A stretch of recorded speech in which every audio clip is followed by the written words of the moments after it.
I want to take a moment to talk to you about RŌL TV, our online video library platform.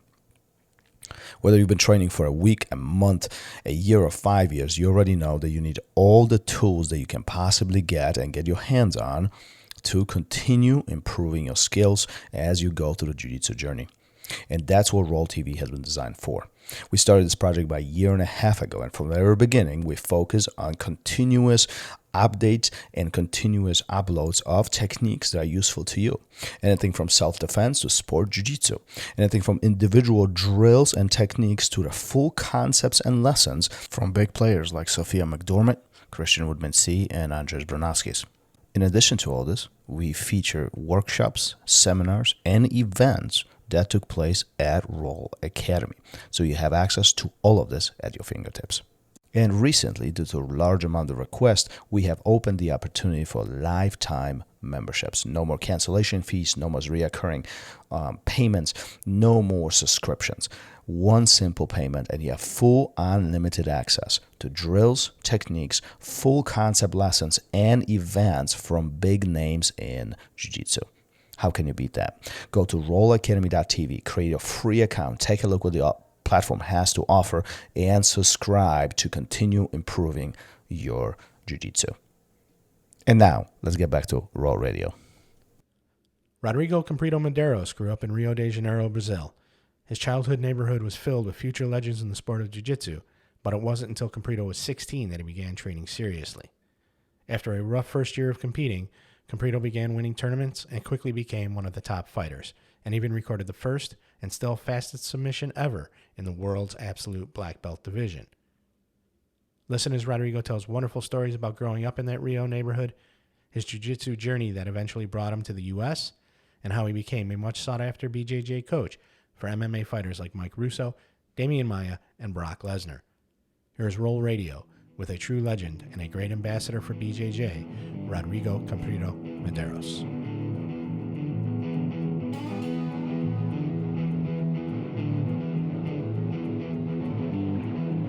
Welcome to RŌL Radio.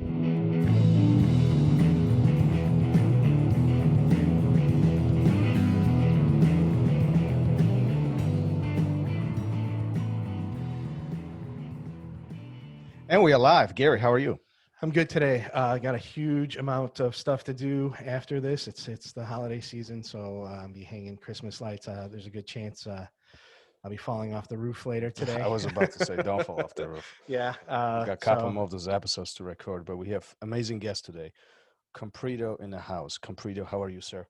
How are you doing? Good. How are you guys doing?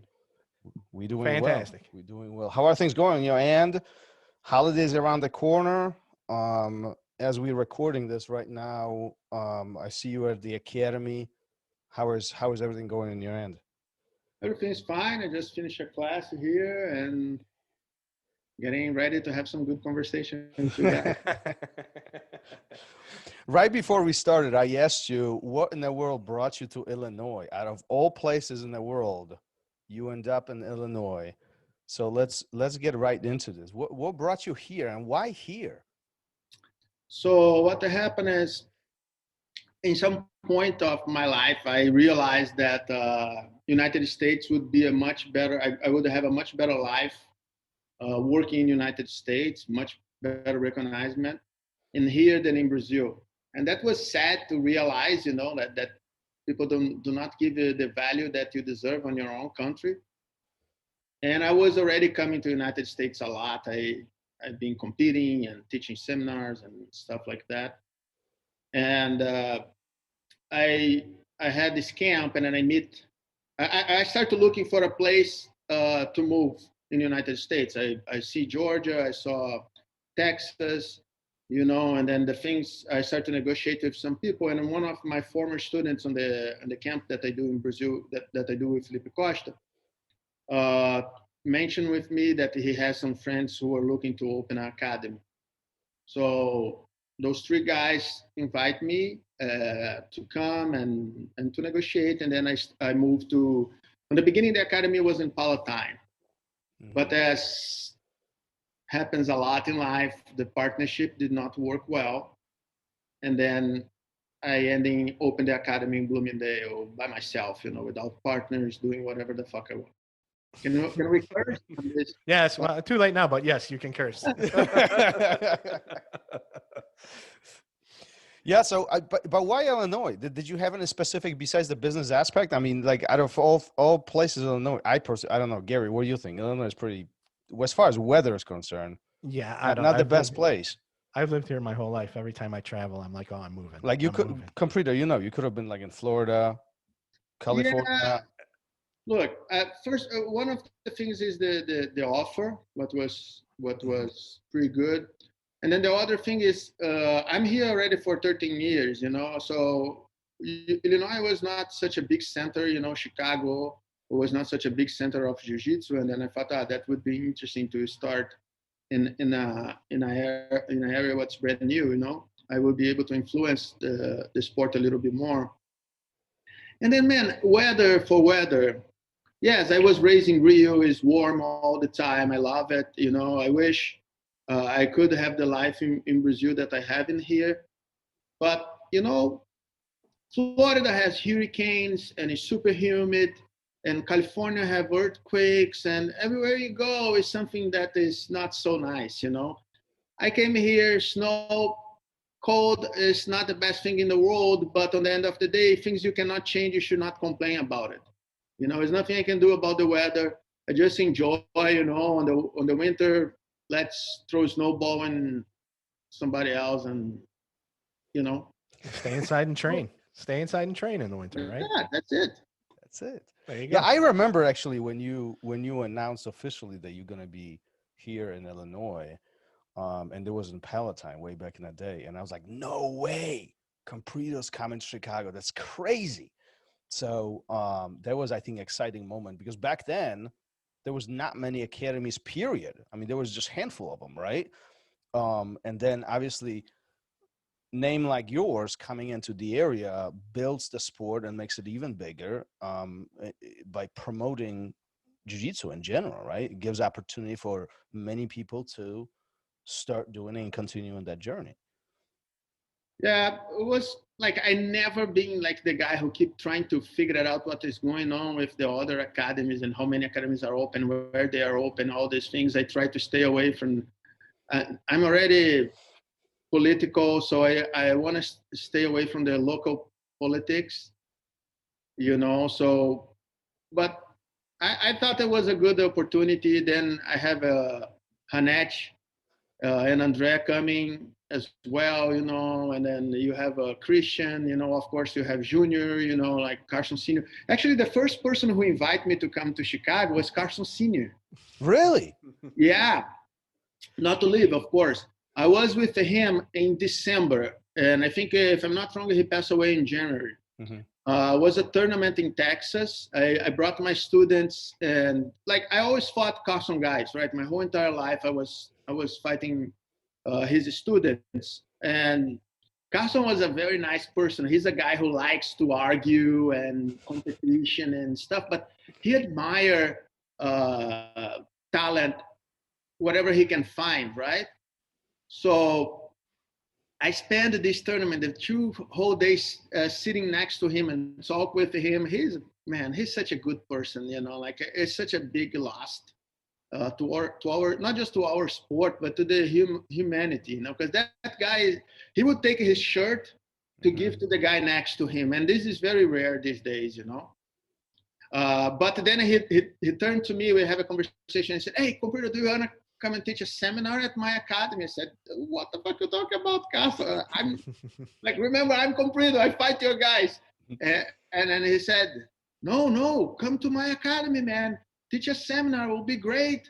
You just be careful. It's super cold, even your bones gonna shake and stuff like that, And then I said, oh man, Carlson just invite me to teach a seminar at his academy.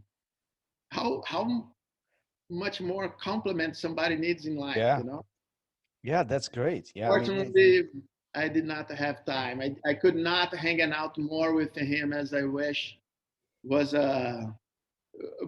luckily I had the opportunity to on these 2 days, tell everything I thought about him, thank him for all the development that he did for the jiu-jitsu, you know.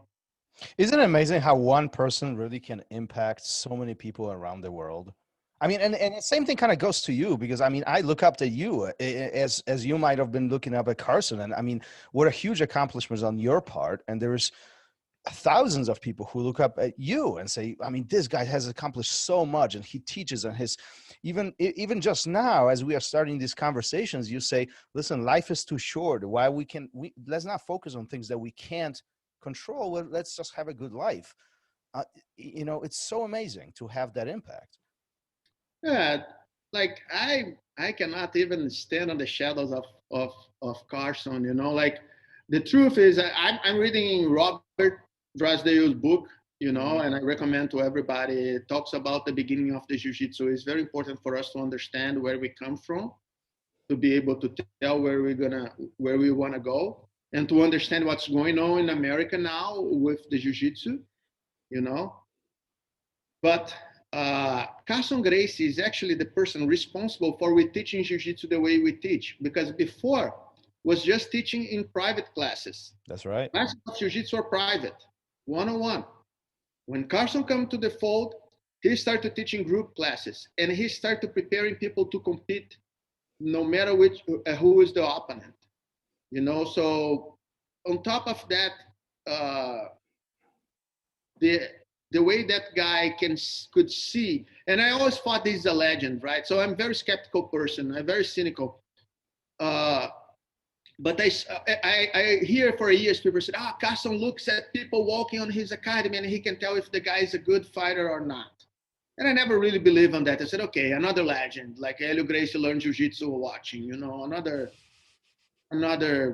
you know, folklore.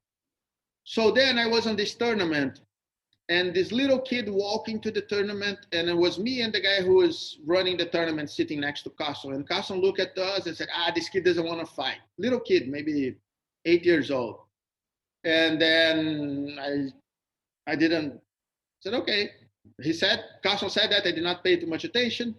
So the kid entered to fight, and he submit the other kid in 5 seconds. You know, I think the kid shot, and he put him on the guillotine, the other kid tapped. And then the other guy look at me, and then Carlson is crazy. He doesn't know what he's talking about. And then I was a little bit pissed, you know, because even if he doesn't know what he's talking about, he's Carlson Gracie, you know, and he knows a lot more than I forgot.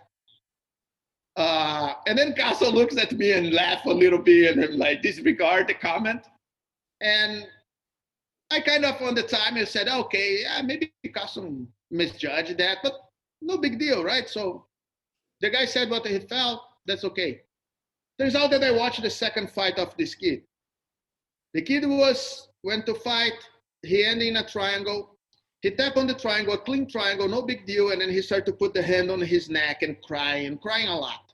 And then he had to do another fight after that. I think is one of these tournaments that is double elimination. I think the kid took second, if I'm not wrong. And he lost again. And then I did not think about it until the time that I was leaving the tournament. I was leaving the tournament, and then I saw this kid walk in front of me, still crying. And this is hours after his fight. He's still crying, and his father walking after him and telling, you have to do this, you have to do that, you have to fight like this, you have to fight like that. So the truth was, the kid did not want to fight. His father pushing him to fight. And somehow Carlson saw that. And it's not that he heard the conversation. It's nothing like that. I was next to Carlson. He saw the kid walking for whatever way the kid looked like, the look on the kid's face, you know, because you understand the look of somebody's face that you know is one thing. We all can do that, you know. But to understand the look in somebody's face that you never saw before, that is a kid, you know, it was an Asian kid, you know, so it's different features. Yeah. That's how do you think that's possible? I mean, he's a fucking X-Men. He has superpowers. Good fighters. Yeah, it's probably because he's been around fighters his whole life, and from the time, you know, and he's seen kids from the time they were 2-3 years old on the mat until they were in their 30s, and he's reading them every day, right? And he's reading different people Exactly. every day, And I all the time. know for a fact that he did that with a lot of great fighters. The people walk on his academy, Hmm. and then he said, "Oh, this guy, I want him. He's Yeah. gonna be good." And then he let the people training there for free. Carson was a guy who never owned a property on his life Yeah. because everything he had, he gave away. He shared with people. Like he was on the sport not to make money, not to be rich, but to share. develop, to share his information, to have fun, and to argue with people. Yeah, and we've talked to a few of his students and a few of his black belts, and they say the same thing. I mean, he would take his own shirt off his back and give it to somebody else. He didn't care about making millions or making any money whatsoever. It was all about the passion for sport, passion for jiu-jitsu, and just love for people. He loved people. So, I mean, what a great experiences. But while you're talking about kids, let's talk about your childhood. Let's take this back all the way to the beginning. How did jiu-jitsu started for you? So, man, I was raised in Ipanema, right, 1 block away from the beach, and on my block, okay, when I was a kid, lived Royler Gracie, Ralph Gracie, Professor Jacaré, Léo Vieira and his brothers. Mm-hmm. A little bit later, when I was already adult, people who become champions as well. Eminho was a national champion from Gracie Barra. Pablo was a national champion from Bolão. All my childhood friends who become champions. So on that street alone was way too much jiu-jitsu for me to get These guys already train at that point, or? Oh yeah. All these guys like the last two, no. They start after, but the other guys are already training. And then I was a very good friend of Léo. His building was right next to my building, so I know him since I can remember things. His father was the doorman to the building next to mine, so I know that guy for my whole life. I used to throw fireworks on his building, under the stairs to make a loud sound. He was going crazy with me, I don't know why he likes me, because I gave him so much hard times. Used to play ball, soccer, and volleyball in front of his building, and you didn't like it. And then I started jiu-jitsu when I was very young. I don't know exactly how old, maybe 12, 13, on the kids class. And I did not like very much. Was this fat guy who always mount me, and I could not skate, and I was panicking. They had this other kid that I fist fight a couple times in the class. Léo was my best friend, but he's so much better than me, because he was training already for 5 years at that point, so it was not even a challenge, and then you don't want to be beat by a friend, so I quit. I trained for 2-3 months and I quit. I did a little bit of Taekwondo afterwards. I was good in Taekwondo. Then I started to doing kickboxing. And my cousin, who also lived on the same street, he's a little bit older than me. He came to me and said, because I was always grounded, right? Because I was always doing something that I don't supposed to. You were getting in trouble. Well, you're a troublemaker. Yeah, it sounds like we had a similar childhood. And like I see a lot of people complaining about the parents beat them up and ground them. Man, every time my mom beat me or ground me, I deserve it. I spent a lot of time in the house as a kid. A lot. Oh, yeah, Kids knocking on the door. Can Gary come out? Nope. A few years back, I went back to Brazil, and I was with my mom, and then one of her best friends came. Like we call everybody that older than us, we call uncle or an aunt. Mm-hmm. So yeah. And Anthony Zetti was there and said, I remember that one time that your mother beat you. Poor you didn't do nothing wrong. I said, yes, I did. I said, no, you didn't. I said, no, yes, I did. The situation was, we had a barbecue on my house, right? So I saw that my mom was supposed to sit on the chair, and then I did that joke that we did in the school, that I pull the chair and I sit on the chair. So, but what happened is my mom is supposed to sit, and then she changed her mind, and then she stood up to say something to somebody, and I was already sitting on the chair. That's why my aunt did not realize what I had done. You know? My intention was 100% to have my mom fall. So I sit on the chair, and then I and then my mom blow to the floor. She already knew, so she falls. She looked at me, and then she started swinging, you know. And then I said, "Oh, I didn't do nothing. I'm sorry. I don't know what happened. I just want to sit." And she said, "I know you did." And then my aunt said, "Oh no, you're just a poor kid. You just sit on the chair." I said, no, I want her to fall. And she said, "No, I don't believe you did that." I said, "Yes, I did. And I said, "I told you this kid is terrible."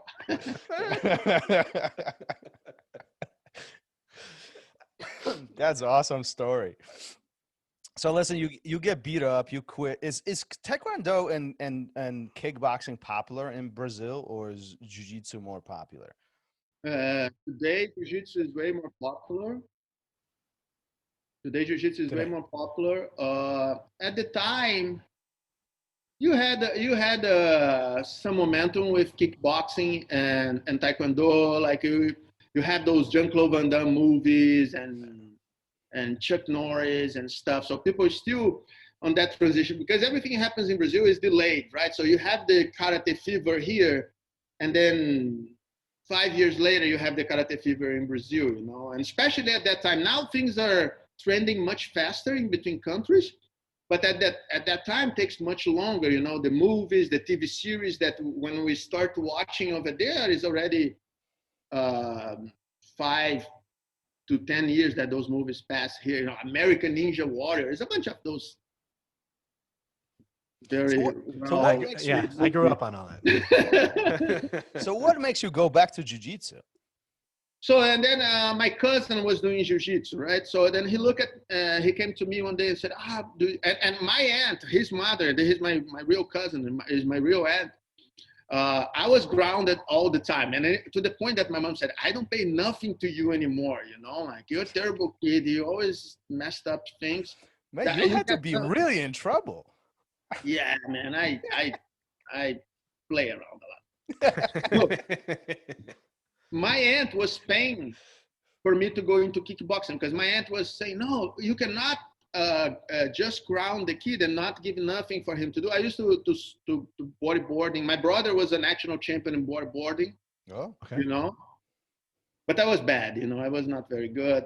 I like it and stuff. Once in a while, when I can, I go and board a little bit. I was in Hawaii recently. I try a little bit. It was terrible. But my aunt told my mom, I said, "Look, you should not let's put him in doing some martial arts, do some sports. Then he might behave, you know." And she was paying for me to do kickboxing. And then my cousin come to me and said, "Okay, I want you to go to the academy to be my training partner. You know, so this way we always do technique together. I pay for you to do jiu-jitsu as well, and my mom gonna still pay for you to do kickboxing, you know." So it's kind of, I did not want to do it, because at this point all my friends doing jiu-jitsu, but I want to be the last one. I said, "No, fuck jiu-jitsu. Negócio is kicking. If I punch you, if I kick you, you're gonna die before you get me to the floor," you know, like all these things. And then I could not say no, right, to my cousin. I said, "Okay, that's okay. Fuck, let's do it. I will go." I said, "Okay, I train in kickboxing on the afternoon and jiu-jitsu at night with you." In 1 week, I did this for 1 month. On the second month, I stopped going to kickboxing, and I was just doing jiu-jitsu full time. So what changed? I think I mature a little bit more. I don't know. Like, I was a 12-year-old. I did not understand that being smashed is good, you know, because I still got smashed. My game is based in being smashed. You know, I have that academy was really, really good. There's a lot of outstanding fighters, a lot of very good people. So I was getting beat a lot, but I base my game in getting beat, be able to take the beat, and waiting for an opportunity to do my thing. Yeah, I think there's a lot of times students underestimate that factor. They take as being beat or tapped out or that physical smashing factor as being uncomfortable, but really that what makes you better, doesn't it? Exactly. It is uncomfortable, Yeah. but if you understand, if you get the bigger picture, what is really hard to do with jiu-jitsu is so complex that when you start, you do not understand. Somebody tell you, okay, let this guy beat you, and you're gonna be better. They said, no, I don't. I don't want nobody to beat me. I just want to smash people. That's what people want to do. People watching karate movies, Karate Kid, Okay, 2 days I'm gonna do these, and then fuck, I start to knock everybody out. I'm gonna finish everybody. That's the feeling that people have when they go to do martial arts. I've been bullied. I'm gonna do martial arts for 3 days, and I'm gonna go to school and I beat everybody up. I'm gonna leave a pile of bodies next to Stack them up. everybody who ever do me wrong and stuff like that. It's not like that. It takes a long time to do this stuff proper. I was coaching one of my kids today, or one of my student, not a kid, adult, and then I was giving him some information. I was telling him to do something that I knew will not work because the person he was training was much more advanced than him. So the person knew exactly what I wanted him to do as I was guiding him through the position. And the other person is a good competitor, was years ahead of him. And then turns out that he tried, but the guy finished him with a submission that what the other guy was setting up anyways. And then I told him after, I said, dude, listen, you should always do what I just tell you to do. I know it doesn't make sense now. I know it's hard because you just step trying to do what I'm telling you to do. That's what's supposed to happen. When somebody's much better than you and your technique is sloppy, he's going to tap in you. But I promise you next time, going to be much harder for him to finish you. And then with the pass of time, with you practicing this technique, you're going to be able to defend it, even if it's for somebody who is heavier, faster, more technical, more experienced than you. And that's what jiu-jitsu is. But it's nobody wants to take the time. Everybody wants everything right now. Right. That's why everybody quits. That's why everybody quits as a blue belt. We talked about this so much that they've invested a year of their time. They get that belt. The next time out, there's some kid, former wrestler, who's still a white belt that demolishes them. And I've been there. It's like, what am I doing this for? I've been doing it for over a year. I'm still getting murdered by everybody. But if you could see the big picture, right, down the road, where you're going to end up and keep making those small little improvements, those are the people that stick around. It's hard to lose all the time. It really is. But you got to do it. This is one sport where you got to lose a lot to get good. But we lose or we commit mistakes in everything we do in life. Nothing that you learn, the person taught you once, and then you start to doing perfectly. Mm-hmm. Everything, read, writing, math, fixing the cabinets, whatever. You commit mistakes. Those mistakes help you to understand why. The most important thing in jiu-jitsu, what I think people miss the point a lot, and I try to make this fundamental on my class, is understand the why and understand the mechanics of what we are doing. If I just show you a bunch of techniques, first of all, it's hard to memorize techniques. Mm-hmm. Okay? But if you understand why that technique works and how the leverage function, this makes much easier to memorize and makes easier for you to create stuff and to make connections with other techniques that you use. Because I might teach you, like the guard arm bar is the same exactly motion than the mount arm bar. Mm-hmm. You just change plans, Mm-hmm. So normally if you do one well, you would be able to do the other one well. But maybe you not even realize that they are the same movement, and then you're so good in the guard arm bar, but you never want to mount, or when you mount, you always want to go back to the floor to do the guard arm bar when you could explore the mount arm bar, because that's something that you already know how to do. You just don't realize that you know how to do that thing. You just change from here to here, Upside down, yeah. Do you think that part of the fact that you got beat up so much and you were getting smashed in the very beginning is what brought you to the very high successful position in jiu-jitsu? Because shortly after that time, you start you start winning competition. Like the first couple of years, I think, if I'm understanding correctly, wasn't easy. But after that, you start winning competitions. It's kind of start making sense. Yeah, start making sense, but doesn't mean I stopped being smashed.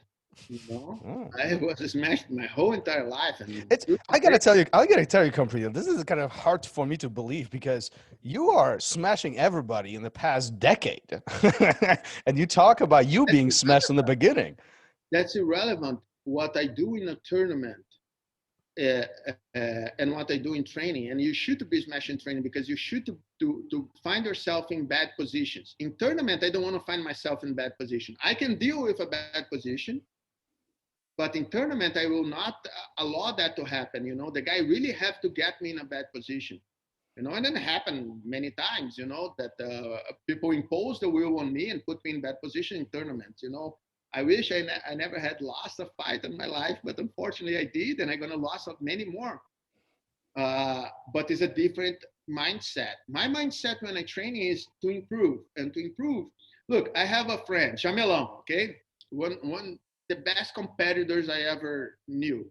Why? Because Jamelão, he has to leave Rio de Janeiro to Vitória, where there's no jiu-jitsu at the time, when he was a purple belt. Okay? So when he get there, it's a bunch of white belts. So what he does, he started training with those white belts and let the guy stretch his arm. And then when his arm is straight, he then go to escape. So when Jamelão come to my academy to training, I was super embarrassed on the beginning because the white belts start to beat him up. You will see a white belt beat a national champion, a black belt national champion who was super famous, but every time that guy go to the competition, his mindset was different. Nobody will get into that position, but every time somebody get in a good position, he was able to escape because he was his arm being straight so many times in so many different angles that he was able to escape. So the way you train and the way you compete are different stuff. And especially if you work with your mind, you have to have a strong mind for competition, for everything in your life, okay? And that's the thing. More you compete, easier it becomes to compete. Mm-hmm. Stronger your mind is. You find yourself in terrible positions, you're defending your neck, and then if you panic, what I hate most to see is somebody being attacked and then do this and hold his hand up for 5 seconds. What the fuck you doing that for, dude? Either you are trying to defend or you are tapping. It's no quitting without tapping because this is, I quit. I cannot escape. My hand is here because I'm going to tap. I'm never going to ask nobody to get hurt because they did not tap. But you fight as hard as you can to escape. If you cannot escape, then you give up, then you tap. Do you think a lot of students train incorrectly in the sense of they train how they fight and they fight how they train, or the other way around, and their success is not the same? Dude, people train incorrectly because the jiu-jitsu teachers are shitty. Nobody being prepared to become a teacher. I wasn't prepared to become a teacher. It's a bunch of people who are whatever in life, lawyers, trashmen, doctors, writers, whatever. And they say, you know what? I am a black belt in jiu-jitsu, or I'm a brown belt in jiu-jitsu. I'm going to start the teaching, but they just repeating what being told to them. Turns out that I went to the college and I have a physical trainer, Marquinhos Tatu, Marcos Albuquerque, who was really good and opened my mind and helped me to understand how to teach, how is the progression of the teaching. If you're a professor, you have to be confident enough to tell, I don't know. Mm-hmm. Most of these professors, they go there, they start to show a bunch of crazy movements that they saw on YouTube that they are not able to repeat themselves, and they want to teach that stuff because somebody asked a question and they don't know the answer and they don't understand the mechanics and they don't know how to train people to compete. They don't understand the bigger picture. And that's one of the problems with jiu-jitsu. Anyone can go and start teaching. Well, and they often do. They Oh yeah, yeah. they often there's nothing really stopping them as long as somebody's following them and listening to what they are trying to teach, even if it's incorrect, right? Exactly, dude. When I got my black belt pretty fast, but I was world champion. I wasn't world champion on the purple belt. I should, but I wasn't. But I was winning every competition in all my belts, right? So the day my coaches come to me and said, "I'm gonna give you a black belt," I said, "Hey, what you guys doing? I don't want to be a black belt. I'm not ready." And that was in February. In July, I become absolute world champion with the fast submission on the 17 seconds, which we got to talk about in a moment. Yeah.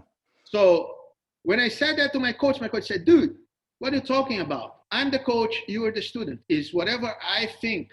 I know this thing. You are just following my orders." Today, people give belts to keep students. Yeah. If you guys have no idea how many students I lost because they don't give belt to people. I remember one student telling me, "Oh, I'm a blue belt, but I'm training with my friends who are purple belt, and I smash all of them." And I said, "Then they should not be purple belts, because these guys was even a good blue belt. I'm not even thinking about changing his belt. I'm not even thinking about having stripes." But because in other places, people just kind of threat. And then I saw this happen. "Hey, dude, when are you going to get my belt? I've been training for a long time. Otherwise, they're going to look for some Do you actually have people ask you that? Oh, yeah. Yeah. What is your reaction to that? Because that's a very controversial topic. Asking for a belt? I told the guy, "Dude, I make the decisions here. It's no time. It's no this is all bullshit, man." Like, fuck. It's a lot of people much more successful than I that do that. And that's probably one of the reasons, because the structure here in the United States is you should be able to know when things are going to happen with you. Yeah. Okay.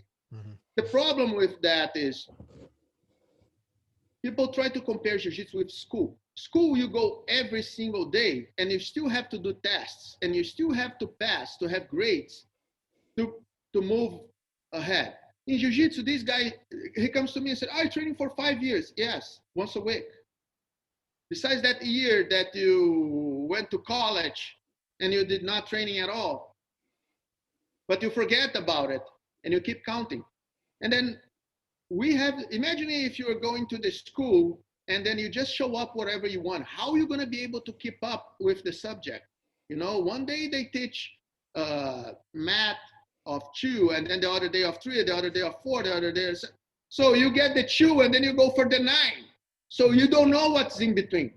That's what happened with jiu-jitsu. You come whatever you can. Some people come twice a day. I spent 5 years, but I was training twice a day every day. I was competing every single major tournament.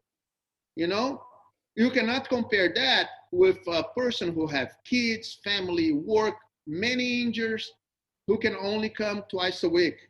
Well, and there's also a factor of some people understand things faster than others, right? Some exactly. People have limitations, right? Some people have fucking talent, man.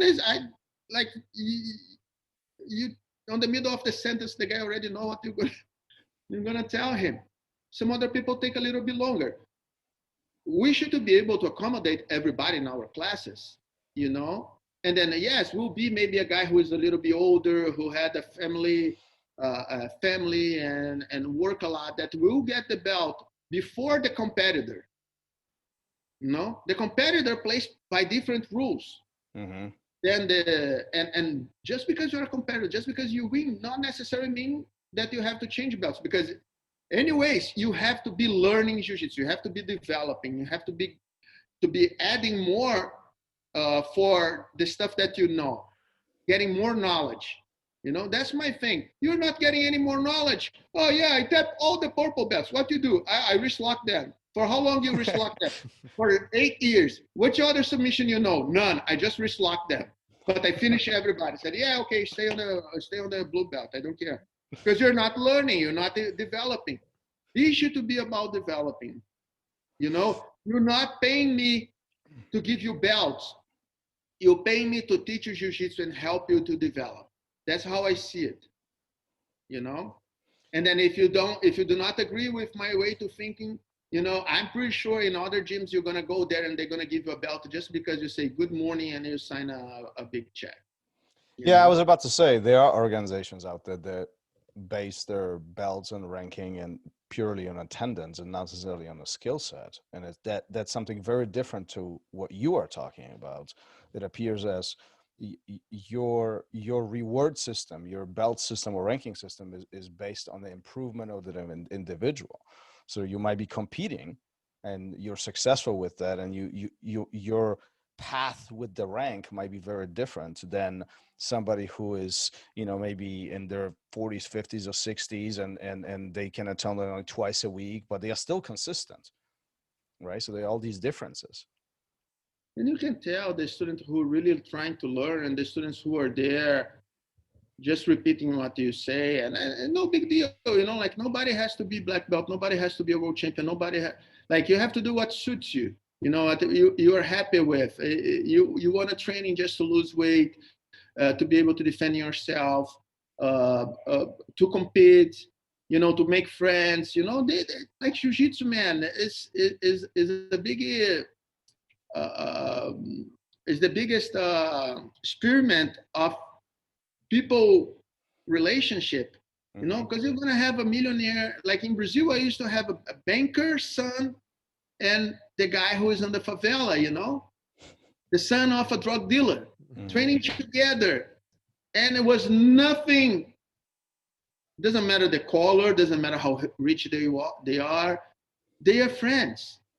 This social experiment that is these mats here, everybody is the same. Everybody talks shit to everybody. It's fun. It's hard to find a place, maybe hard with my experience, my personal experience, to think in a place that people level so much, and that the only way you get the upper hand on the other guy is if you're better, if you achieve something,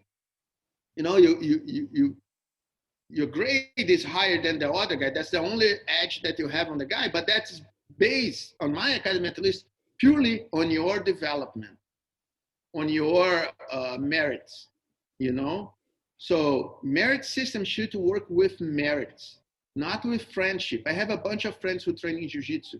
That means nothing when I'm going to give somebody a belt, Is that difficult to separate?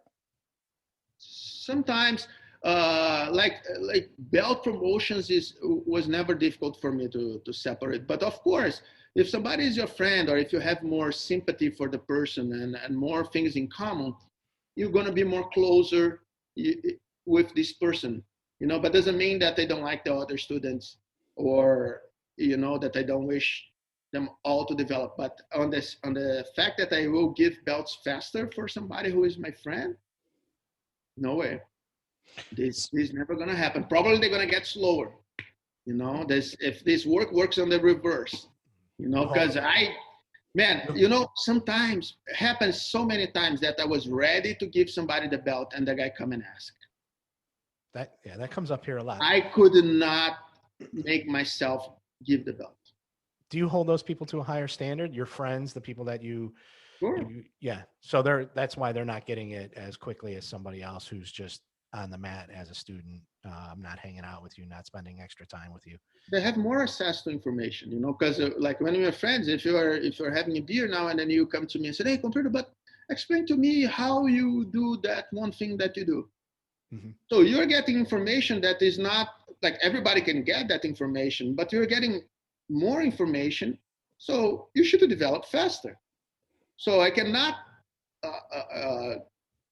hold two people on the same standard. Once this guy is getting a lot of more information than this guy here, so I have to set him down and let this guy come to the same level. So do you think, obviously you have accomplished quite a bit as far as your students in your academy, and you have several black belts under yourself at this point of time. What are some of the things that you seek in a person to become a black belt? Do you think that everybody has the opportunity to become a black belt if they work hard? Man, I believe, like the biggest lie they tell us when we were a kid, you can do whatever you want. Oh, that's true. You can be whatever you want. You can be anything you want. You can be You can get a Almost trophy. everything you wanna if you work hard enough to accomplish it. So I will never become an astronaut. I will never become a world champion in gymnastics. I'm too big for that. I will never become a champion in horse racing, you know? But if I work hard enough, I can become a champion in motocross. If I work hard enough, I can become a champion in bodyboarding. If I work hard enough, I can become a very good doctor. If I work hard enough, but work hard enough means a lot. Mm-hmm.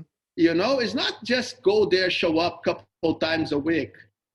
You know, it's just thinking about that. It's studying, it's practicing, you know, it's dreaming with whatever you want to do.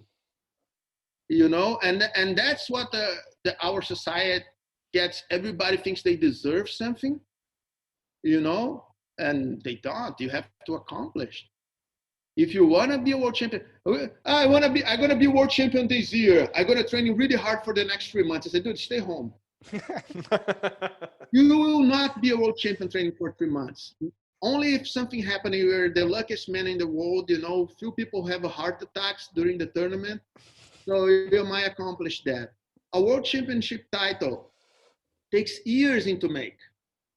All that time that I've been smashed when I was a white belt, they count for me to become a world champion. All my first tournaments that I lost on my first fight, all the times that I choked, that I froze when I was fighting, you know, all the times I commit a mistake, all the times that I commit a mistake and I managed to finish this mistake, they accumulate to the point that I was strong mentally, I was strong physically, I was strong technically to become a world champion. And I was lucky, because lucky also play a part. It's not the major part, and that's the factor you cannot control.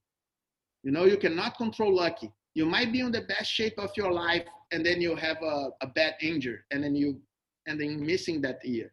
You know, this year I know a lot of people who most likely would become world champions or doing good in competitions, and it's just a bad luck that we find ourselves on this situation, you know. So when you were a white belt, has it ever crossed your mind that you will be a world champion? Was that even on your mind? Well, I'm asking because there is plenty of students who are starting. They're 6 months into jiu-jitsu and they do have that goal. So why weren't you dreaming about this? We've had people on this show who have said they knew on the first day they were on the mat that they would be a world champion. Liars.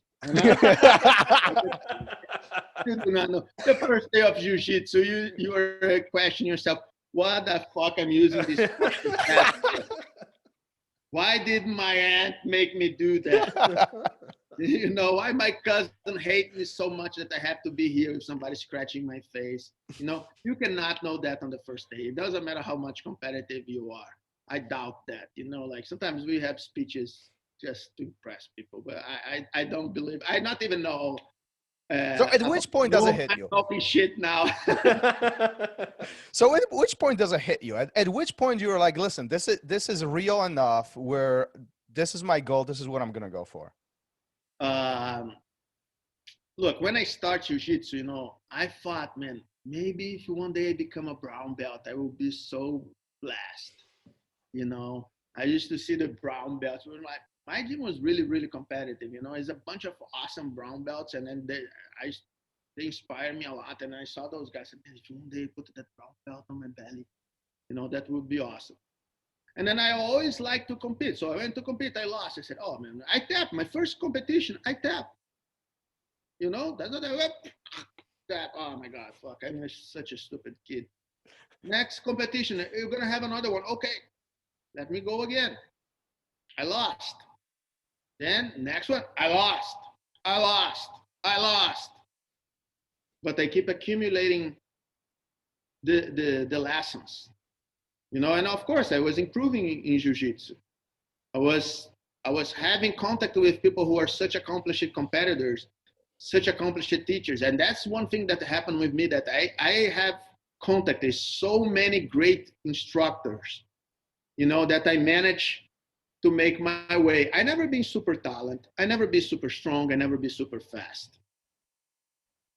But I always try to understand my strengths and weakness and play in a way that suits me, understand, knowing the rules of the sport. There's a lot of people who not even know the rules of the sport they practice it.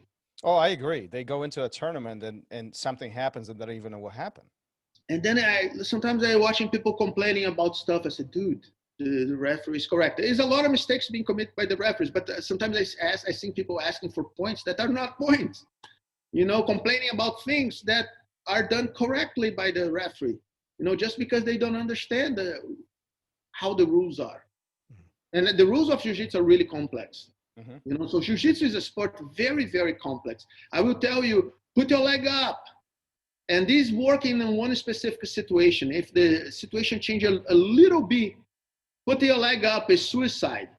And it's very hard for a white belt understand those nuances, between being the close guard and the half guard. For them, it's guard. It's all the same. But we know the positioning changes completely when you are doing one kind of guard or the other, or when the guy is holding in one way or in another, so it's a lot of nuance in Jiu-Jitsu, and then this takes a long time to understand, at least, I would say at least 1 year for you to start to understanding what Jiu-Jitsu is about, how the mechanics work, how to make the connections. You can be naturally good, you can move, scramble well, but to start to understand, at least 1 year to start to have a glimpse of what is happening in front of you, Yeah, that's why we all often say, just keep showing up. Just keep coming back, keep showing up, and that learning curve, that learning process will continue. And at some point, it'll become just easier. Listen, as you're talking about being an instructor and teaching your students, you've had a lot of success, not only in Jiu-Jitsu, but also in an MMA. You have the opportunity to coach some big names in Ultimate Fighting, in UFC, and other MMA organizations. Talked about that a little bit. What is that transition like from being a Jiu-Jitsu instructor to guiding some of these guys in the professional world of MMA? Good. I remember that I think it was the flight that I came to United States to live in Chicago. That was Professor Ricardo Liborio, that's a creator of American Top Team, one of the best students of Carlson Gracie. So he was on the same flight as me, and I remember that at some point on the flight, I sit next to him, and we were talking a little bit, and then the subject of teaching MMA come up, and I said, I don't want to do that. I want to do Jiu-Jitsu. I'm not qualified to do that. And he said, what the fuck are you talking about, Comprido? Jiu-Jitsu. MMA is nothing without Jiu-Jitsu. We need good coaches of Jiu-Jitsu to have good MMA fighters. I said, man, I know nothing about that. I don't want to do that. I said, don't close your mind for that. Keep your mind open. And, like the guy knows a lot more than I do. He's been doing that a lot longer than I do. He was in one of the most successful MMA teams, the Carlson Gracie, and then Brazilian Top Team. And then he was founding American Top Team. He said, okay, this guy knows what he's talking about, right? But I was not, really focusing that. And then it was a group of fighters that at my first academy that one of my partners, Gino Spencer, was coaching. And then I started coaching them in Jiu-Jitsu, but it never really my thing. Shawnee Carter was there all the time. And then he's a guy who has a lot of experience in MMA. And then I always try to learn from him as much as I could, but it was not something that I was crazy in love with. And then I became a really good friend of Mike Russo, and then he was fighting UFC. He became top 10 heavyweight, and he was a guy he's still a police officer in Chicago PD. And then the guy works until 2 a.m. He goes back home, sleep, and then wake up at 9 to be with me at 10. Wake up at 9 to be with me at 11. And then he's so committed that I had pleasure to work with him just because, he's one of these people who are working really hard to accomplish what they want to accomplish, and I could help him. And sometime later, I was invited to training Brock. I remember that I got this call from his manager, and one of my students put us in touch. And then he called me, and I called to Kid Peligro, you know. Kid Peligro is a very good friend that I refer a lot when things happen in my life that I need someone else. I said, I got this call from this guy, blah, blah, blah. Looks like he's 260 pounds. And then Kid Peligro said, he's not 260 pounds. It's more like 300 pounds. I said, fuck that. I don't going to go there. And he said, what are you talking about? Are you going to go there? I said, no, I'm going to get hurt. I said, hey, dude, you're fucking world champion. You know, the horse doesn't going to pass many times in front of you. You know, the horse is passing. Grab the horse, mount the horse, and go do your thing.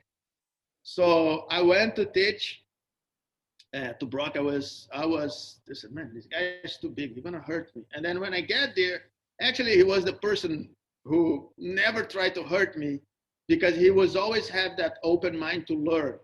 You know, there's a bunch of other wrestlers there that we're training hard and stuff.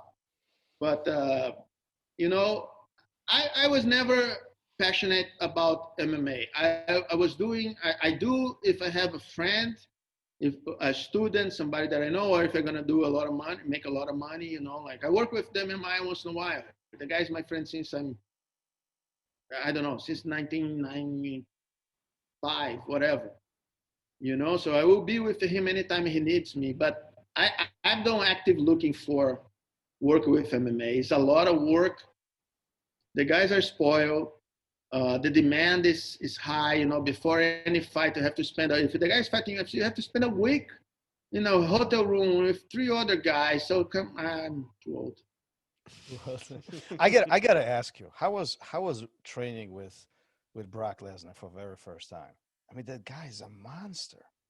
Yeah, the guy is a monster. It was good because I will not say I was nervous at that point. I already knew who he was, but I was trying to protect myself as much as I could, you know. And like I said, the guy we're always open to learn, and then he understand that if he hurt somebody, you know, the person will not be next day to training with him. You know, so with training was good. I showed, like, actually, the way this happened is they called me and I said, do you guys want a coach or you want a training partner? And they said, both. I said, okay. So I arrived in Greg Nelson Academy, now the Academy at the time, Minnesota Martial Arts, right? And then I don't think Greg was there, and Marty, who is the head coach, was not there neither. So my first day, I was in charge of the training, and there's a bunch of people there. A lot of huge guys, dude. Man, when I look, I said, "Oh my God!" They lift a lot of weights. I'm a midget, you know. And then I said, "Okay, let's be wise here."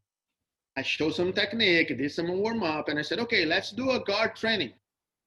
Okay, if you pass the guard, you stay. Pass or sweep, you stay. If you lose, you lose." So I was coordinating.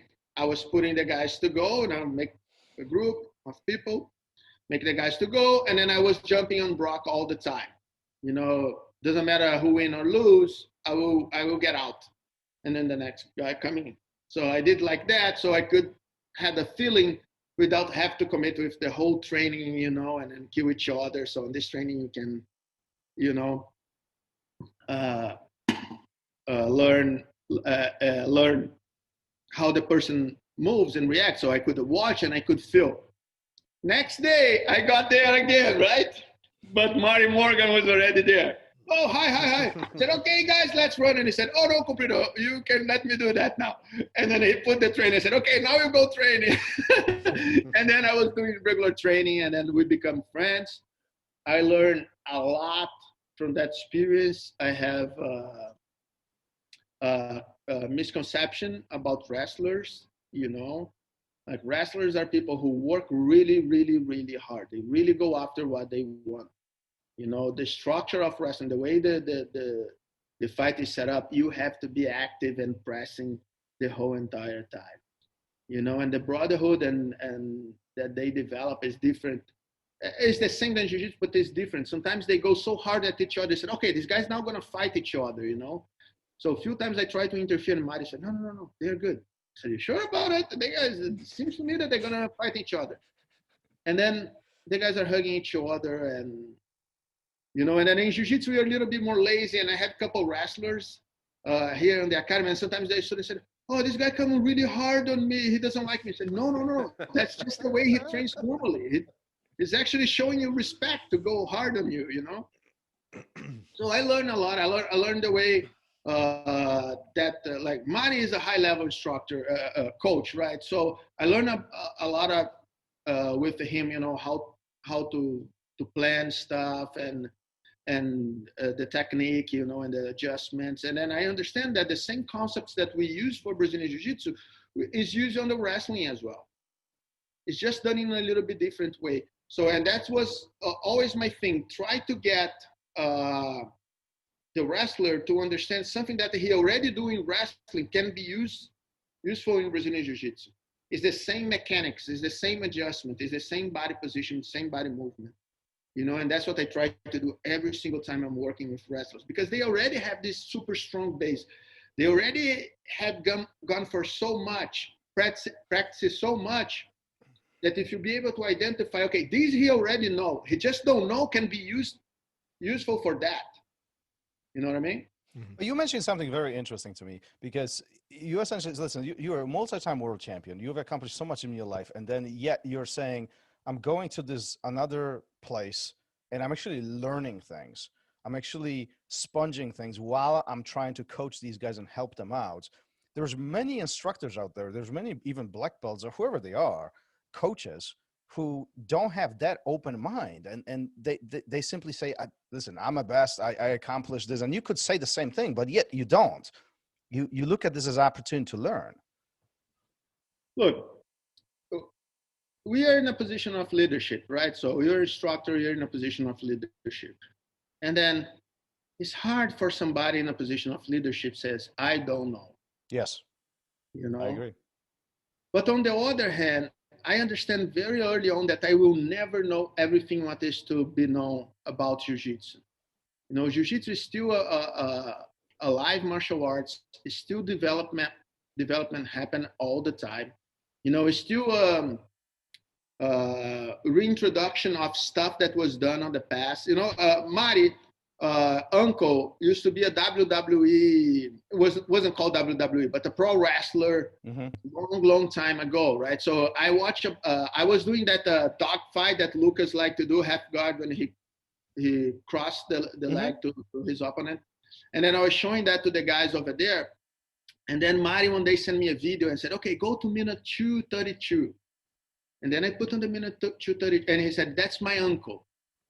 So it was Mari's uncle doing this exactly the same movement that the first person I saw doing, not saying that he created, was Lucas Leite, you know, doing the exactly same movement to sweep the guy, but it's just pro wrestling, you know. So the guy did not, whatever. I just saw that image. I said, oh my God, you know. And then I started to understand, if you get the same information, Jiu-Jitsu is a science. Like that information will lead to something else. You know, just like physics or chemic, or whatever, you know, spatial exploration. You need first to understand that the earth is rounded. For them to understand the earth's not the center of the solar system. To then understand that the solar system is not the center of the universe. So when you get some information, normally that information leads whoever is working on that to the same spot. You know, can be that we are learning the same thing, and then you take a detour here, and I take a detour here, and then we come to a little bit different stuff. But very normal that you go on this line. And this kind of thing happened with me a few times, you know, that I show some technique, and then I said, oh man, I've been working on that. And, you know, I honestly believe that nobody had showed me that. And then a student of mine showed me a video of a Japanese guy, not old, but a video a couple years older, doing the same technique that I thought that I was developing, You know, if we have the same information, you should to get the same conclusion, you know? And that's what happened with Jiu-Jitsu. And the way Jiu-Jitsu is set up, still a lot of conclusions to be made, you know? And then we're never going to know everything. Yeah, and continue learning as we go through this journey, and they say more we learn, less we know, in a sense of more we are exploring, more we realize there's so much more to learn, right? Exactly. Yeah. Comprido, what a beautiful, beautiful journey. I really appreciate you sharing all the wisdom, because this is pure gold right now that we are listening to. Before we wrap this up, we have this game that we do 5 questions. Gary will ask you 5 questions. If you don't mind, we didn't tell you about this. It's a small surprise, but if you don't mind answering the first thing that comes to your mind. Some of them are funny, some of them are not, some of them are more serious, but usually leads into interesting conclusions. Hopefully. Yeah. All right. So we'll start out with what was it like the first time you stepped on the mat? Awful. All right. It's raw. The mat, like, you have to keep asking the questions, or you want me to develop on the answer? You can go a little bit. Go for it. So first time I entered the mats are those rice raid. Is that right? You know, those canvas mats with grass. It's not grass. How you wheat inside? What do you call? Yeah. Okay. I know what you're saying. Yeah, I know what you're talking about. And that smell funny, right? And the geese used to be the white geese, the bleached white geese are much more expensive. So with a raw color ghee, you know, almost yellowish, and then have a funny smell. White. So the academy have a completely different smell, you know. And then you go there and you burn your feet on those mats. Those mats burn so much, burn your face. You know, I have a little bit of face burn today, but it's nothing comparable with what was. And then it's people holding me and try to pick me and say, let me go. You know, it was awful. All right, awful. What has been your most rewarding achievement? It doesn't have to be jiu-jitsu. I think it is the born when my son born. Having your child, yeah, beautiful. Yeah. Not the 17-second submission. No, that was amazing. That was really good. But it's a lot of things more important in life than a submission, you know. Yeah, for sure. That is one of my biggest accomplishments, of course, and shaped the rest of my life and opened so many doors. But I'm so much more proud of that kid. Have you ever wanted to quit? I think we know the answer to this. Yes, I did. Everybody does. Like, your mind is always playing with you, you know, like you have to be strong to not to quit. You'll be facing difficulties. What do you tell your students if they do want to quit? I don't know, man. If they ask me, they normally quit without asking me, right? So that's true. Learn afterwards. But I like it. One thing that I do when I'm training or when I'm competing and I'm in a very bad spot that I was thinking about quit, and that's a smaller quit, right? It's not the quitting off jiu-jitsu, quitting off something that you decide to do in your life. But, you know, the guy is attacking your arm and then you're thinking, oh man, I'm going to tap. If you think like that, yes, you're going to tap. What I always try to think, I always try to use like a mantra, you know. I never studied Buddhism or nothing. I just know the existence of a mantra, you know. But I keep saying, you're in trouble, but you're going to survive that. You're going to survive that. You're going to escape. Your position is bad, but you're going to escape that. You know what to do. You have enough to escape. So I keep reinforce my belief that sooner or later I'm going to escape. Sooner or later I will be able, if I resist just one more second, you know, like the AA, Alcoholics Anonymous, AA, is just one more day. When I'm in trouble, I keep thinking, just one more second, dude. Give me one more second of resistance, of resilience. Stay here for one more second. And then I ask for one more second and one more second. And many times, this guy freaks out because he had me in a submission and he could not submit me. He has me in a good position and he could not pass my guard. And I figure the key of the puzzle, you know, how to escape. And I think it's important that you you repeat to yourself that you can accomplish things, that you understand they are hard, but you can accomplish things. If you keep telling yourself, oh, I'm done, I don't know, there's nothing I can do, there's nothing I can do, you're gonna end in trouble. I remember is a meme of the guy caving a tunnel looking for diamonds, you know, and then when he's one stroke away from find the diamond, he stops and walk back, and then it's the other guy coming to the other side and still committed, and you know that guy gonna find the diamond. Yeah. So that's what it is. All right. Excuse me. Describe your feelings when you received your black belt. Man, I received my black belt twice. So it was a little bit. This is interesting. It was a little, because what happened is that I already told you, my coaches come to me, Magrão and Jacaré, told to me, look, we're gonna give you the black belt after it's a Pan Am's tournament. After the tournament, I said, oh, you guys are crazy. No, yeah, we're gonna give you blah blah blah. So I went to this tournament and I lost. I took second, right? So I got to my coach. I said, okay, you guys want to give me the black belt, but I don't want to lose. I don't want my last fight in a brown belt to be a loss. I have to fight again.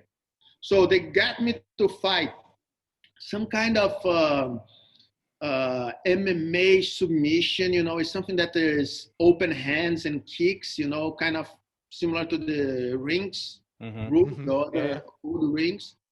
And I went there and I win the 2 fights as a brown belt. This was on the Saturday. Monday morning, and this is in Atlanta, right? Monday morning, Jacaré came and gave me the black belt. It was maybe 10 people on the gym, you know, like everybody had traveled for this tournament. And lunchtime, people, you know, they knew that I would get a black belt, but everybody was busy, you know. And it was super amazing to get the belt. But I hate when people give belts on the podium and stuff like that, you know. So I went back to Brazil and I told Jacaré, I said, Jacaré, but the thing is, thank you for the belt. I will not use the belt until Magrão gives me the belt on the weekend with everybody else who be part of my journey. You know, because Jacaré was part of my journey. He moves when I was a purple belt, but I was considering him my professor. But Magrão is the guy who was with me since the white belt. And I want to get my belt on the presence of the people who helped me to achieve that level. Because Jiu-Jitsu is an individual sport, but as for practice, you need a group. You know, it's not like swimming. You can just go and swim and then you're good. You did your training. You don't need nobody else. Jiu-Jitsu, you do need training partners, and they are very important for you. And then I got the belt again with everybody, and then that's a different feeling. You know, that's accomplishment. That's surprise. Like you could not, when you get a black belt, you look forward, but with the peripheral vision, you can see the color black, and then you keep, you know, dropping your eyes and say, like, shit, man, I'm a black belt, you know?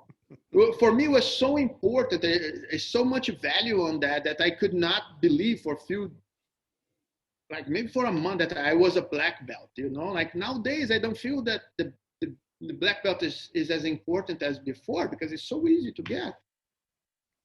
You know, but was definitely a good feeling. Nice. All right. Speaking of that belt, do you wash your belt? No. All right. But I have probably 30 belts. Oh, so you've got a lot to choose from. Yeah. All right. Why don't you wash it? Just because of that? A little bit of superstition. You know, I was told that we don't wash belts. You know, it's very rare that I actually washed one belt yesterday. Because I traveled. I put I used the gi put in a bag with the belt, and then now a little bit with the COVID stuff. So then I wash, but I normally don't. No. Okay. It's always interesting to hear those answers. Comprido, before we officially finish this, quickly, there's one thing that you do that nobody else does, and we kind of missed this during this entire conversation. Green hair. What's going on with the green hair? Attract attention. That's very simple. I was competing long time ago in Brazil, and I used to color my hair blue, right? We did many times. I did it blue many times, but my teammates, Léo Vieira, Tererê, Jamelão, they just bleached their hair. And then I realized that it's easier to remember that fucker with the blue hair than Comprido, So I was doing that, and then I stopped because it's super annoying to color your hair. You have to bleach your hair and wash, and then you put the dye and wash again. And now is a rule that you can be disqualified if you use the wrong dye and stuff like that. So I stopped to do it. I was on the BJJ Expo years back, and then the Dean, who's a good friend of mine now, is the owner of Storm Kimonos, And then I was walking, and he stopped me and said, "Hey, dude, how you doing? I'm Dean. I'm a big fan. I remember you with your blue hair, blah blah blah." And I was about to do my last fight on the roads, And then I talked with him and talk about the sponsorship, and he said, "Okay, yeah, sure.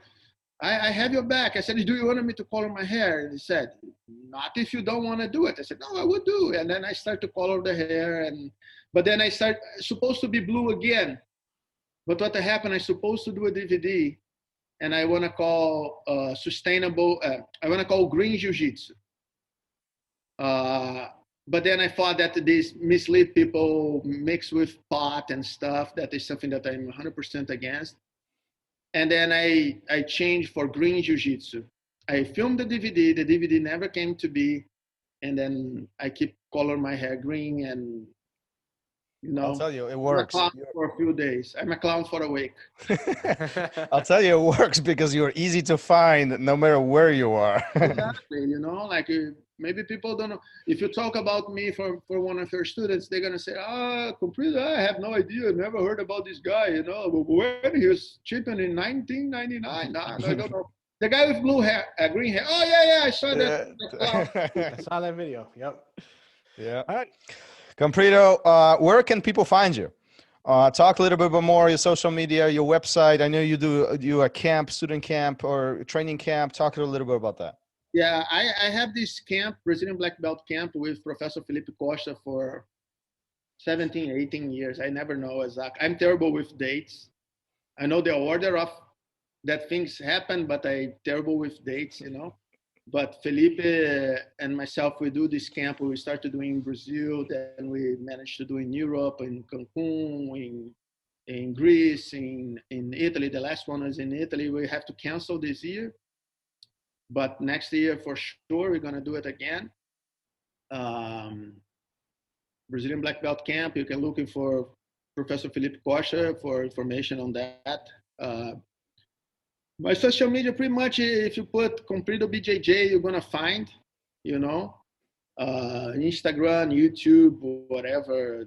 Twitter, I do not even respond because I not even know the password to my Twitter. I post stuff on Instagram and then I click a button and go straight to Twitter. So if you ever try to roll to me on Twitter, man, I'm sorry, I not even know how to respond to that.